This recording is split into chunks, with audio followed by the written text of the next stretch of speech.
So, it's 5 o'clock dito sa Romania.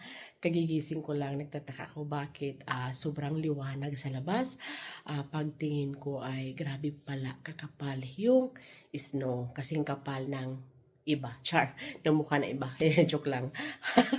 Kasing kapal ang ating mga washer. Char. So, ayan.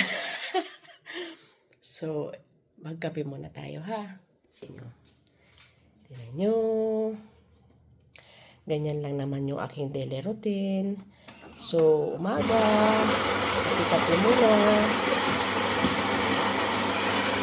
Tingnan nyo guys sa labas. So, it's 5 o'clock in the morning. Yung snow.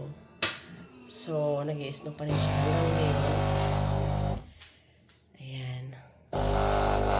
Kape-kape. Magkape muna tayo.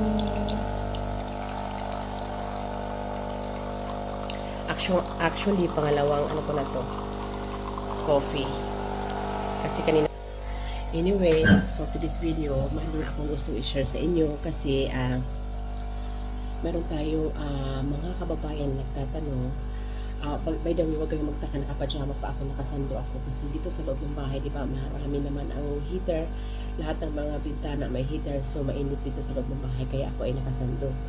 So, meron tayong mga kababayan, actually marami ang nag-message sa inyo kung magkano na daw ba ang latest na sahod dito sa Romania. Actually,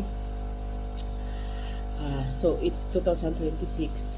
Alam nyo, yung sahod dito sa Romania ay ganun pa rin. Mayroon tayong ibang mga employer na nag-o-offer ng 650 euro. Mayroon tayong iba na 600 euro.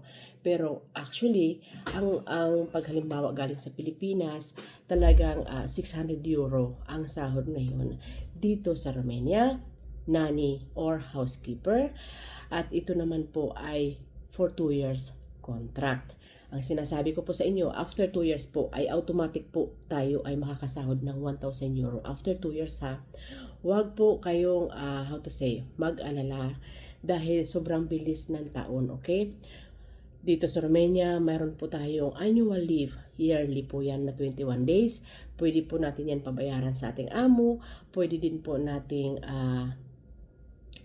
tawag dito, hindi pabayaran pagtrabaho, gamitin. Okay? So, ayan. So, inuulit ko, ngayon ang sahod dito sa Romania, depende po sa employer, mayroong 650 euro, mayroong 600 euro. Okay? Yan po ay for 2 years contract lamang po. After that, automatic po tayo makakasahod ng 1,000 euro or mas mahigit pa, depende po yan sa ating makukuhang employer. Okay? Inuulit ko, dito po sa Romania, meron tayong annual leave yearly na pwede nating gamitin or pwede nating pabayaran lang sa ating amo. Okay? So, dito sa Romania, after 2 years ng kontrata mo, automatic po ay libre tayo ng ticket pauwi sa Pilipinas at pabalik dito sa Romania. Okay? So, wag po kayong mag-alala kung pupunta kayo dito sa Romania at meron kayong magagastos dahil natural lamang po yan kasi tayo po ay nasa Europe. Inuulit ko, bawi din po ang ating mga nagagastos pag tayo ay nandito na sa Romania kasi talagang maganda dito. Yan lang ang masasabi ko sa inyo. Dito sa Romania, nandito na lahat. I mean, hindi talaga mahirap ang trabaho dito kung ikaw ay isang nanny or isang housekeeper. Okay? So, inuulit ko sa mga gusto mag-apply papunta dito sa Romania. Tara na dito guys. So, sa mga nagtatanong kung saan ako pwedeng i-message, alam nyo, mayroon tayong FB page, Liz San Sebastian. Doon kayo mag-message guys, okay? Doon kayo mag-message. Shout out sa lahat. Shout out sa mga nagtitiwala. Shout out sa mga nag-aantay. At shout out sa mga nandito na sa Romania, okay? Maraming salamat sa inyo guys. By the way, para sa mga bago dito sa aking channel, my name is Lisa. I'm from Philippines. I'm currently working and living in Romania. Mayroon po akong sariling agency at mayroon din po akong mga partner kung tayo ay kinakailangan. Rest assured, tayo ay legit. Bye!